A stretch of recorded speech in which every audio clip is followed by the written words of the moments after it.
आज हम आपको ह्यूमन रेस्पिरेटरी सिस्टम के बारे में बताएंगे।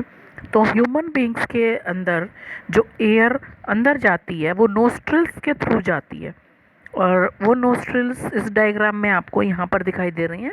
अपर लिप्स के ऊपर दो नोस्ट्रिल्स होते हैं। तो इन नोस्ट्रिल्स से जो एयर पास होगी वो एक कैविटी के अंदर जाएगी, जिसको हम नेज़ल पैसेज या नेज़ल कैविटी बोलते हैं। और इस नेज़ल कैविटी के अंदर फाइन हेयर्स पाए जाते हैं, जो क्या करते हैं कि जब एयर इनमें से गुजरती है तो उसके डस्ट पार्टिकल्स को वो ट्रैप कर लेते हैं। और इसके अलावा इस पैसेज पे म्यूकस की लाइनिंग भी होती है, जो भी उस एयर को क्लीन करने का काम करती है। अब यहाँ से जो एयर है वो थ्रोट रीजन में जाएगी और एक कॉमन पैसेज जो फूड और एयर के लिए होगा उस जगह पर जाएगी, जिसको हम फेरिक्स बोलते हैं। और फेरिक्स जो है वो ओपन होता है एक पाइप के अंदर, जिसको हम बोलते हैं विंड पाइप या ट्रैकिया। अब इस विंड पाइप या ट्रैकिया के अंदर सी शेप के कार्टिलेज के बने हुए रिंग्स पाए जाते हैं। ये इनका काम क्या होता है कि ये जब उस पैसेज के अंदर एयर ना हो तो उस पैसेज को कोलैप्स नहीं होने देते। तो ये जो विंड पाइप है, जब ये मिड थोरेसिक कैविटी में पहुंचता है, ये हमारी थोरेसिक कैविटी है, तो जब ये इसके मिड में पहुंचता है तो ये लेफ़्ट और राइट दो पार्ट्स में डिवाइड हो जाता है।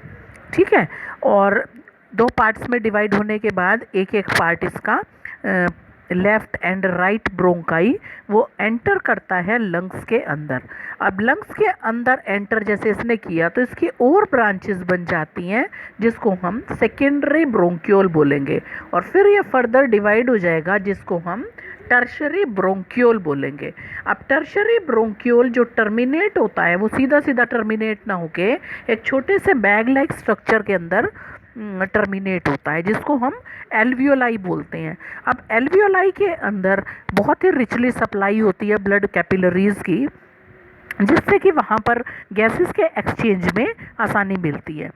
तो पिछले कुछ सालों में हम देख रहे हैं कि जब हम ब्रीद करते हैं तो हम क्या करते हैं कि भाई हमारा रिब केज जो है वो ऊपर की ओर उठता है, और जो डायाफ्राम होता है वो फ्लैट हो जाता है, और चेस्ट कैविटी जो है इसकी वजह से कैसी हो जाएगी, उसका साइज़ बड़ा हो जाएगा। तो जब चेस्ट कैविटी का साइज़ बड़ा होगा तो बाहर से एनवायरनमेंट से एयर इसके अंदर जाएगी, और एल्वियोलाई में उस टाइम पर क्या प्रेजेंट है, ब्लड कैपिलरीज के अंदर ब्लड प्रेजेंट है। तो उस जगह पर फिर डिफ्यूज़न का प्रोसेस होगा, और ऑक्सीजन तो चली जाएगी बाहर एनवायरनमेंट, ऑक्सीजन तो चली जाएगी लंग्स के अंदर एल्वियोलाई वाले ब्लड में, और उस ब्लड में से जो कार्बन डाइऑक्साइड है वो डिफ्यूज़ होकर बाहर आ जाएगी। तो ये प्रोसेस चलता है। इसके लिए लंग्स के अंदर हमेशा कुछ ना कुछ अमाउंट में रेजिडुअल वॉल्यूम जो है एयर का वो प्रेजेंट रहता है, जिससे कि ऑक्सीजन को इतना टाइम मिल सके कि वो जो है एब्जॉर्ब होके वो अंदर जा सके, और कार्बन डाइऑक्साइड डिफ्यूज़ आउट होके बाहर आ सके। तो जब किसी भी एनिमल की बॉडी का साइज़ जो है वो लार्ज होता है तो सिर्फ डिफ्यूज़न प्रेशर उसमें अकेला रोल प्ले नहीं करता। इसके लिए सिर्फ अब अगर हम ये सोचें कि भाई ये ब्लड के थ्रू ही ऐसे डिस्ट्रीब्यूट हो जाएगा, ये डिफ्यूज़न से ही हो जाएगा, तो इससे नहीं हो सकता। तो उसके लिए ब्लड के अंदर एक ऑक्सीजन को कैच करने वाला पिगमेंट पाया जाता है, जिसको हम रेस्पिरेटरी पिगमेंट हीमोग्लोबिन बोलते हैं। तो ये ऑक्सीजन के साथ बड़ी एफिनिटी होती है इसकी, तो ये उसके साथ बॉन्डिंग करके ऑक्सी हीमोग्लोबिन बनाता है, और वो ऑक्सी हीमोग्लोबिन फिर ट्रांसपोर्ट होता है ब्लड के थ्रू।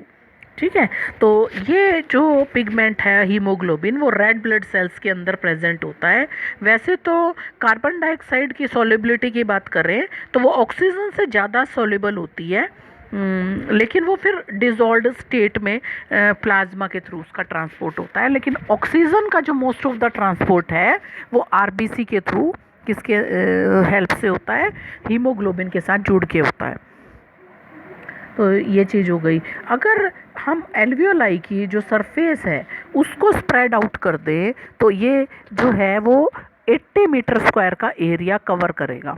ठीक है, तो अब इससे हमें पता चलता है कि वही जो एल्वियोलाई है वो सरफेस एरिया को इंक्रीज कर रहे हैं, तो ये कितना वैल्यूएबल है हमारे गैसेस के एक्सचेंज करने में।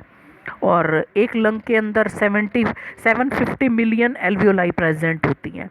अगर डिफ्यूज़न से ही ऑक्सीजन मूव करे तो ऑक्सीजन के एक मॉलिक्यूल को हमारे टो से लेकर लंग्स तक पहुंचने में या लंग्स से टो तक पहुंचने में 3 साल लग जाएंगे।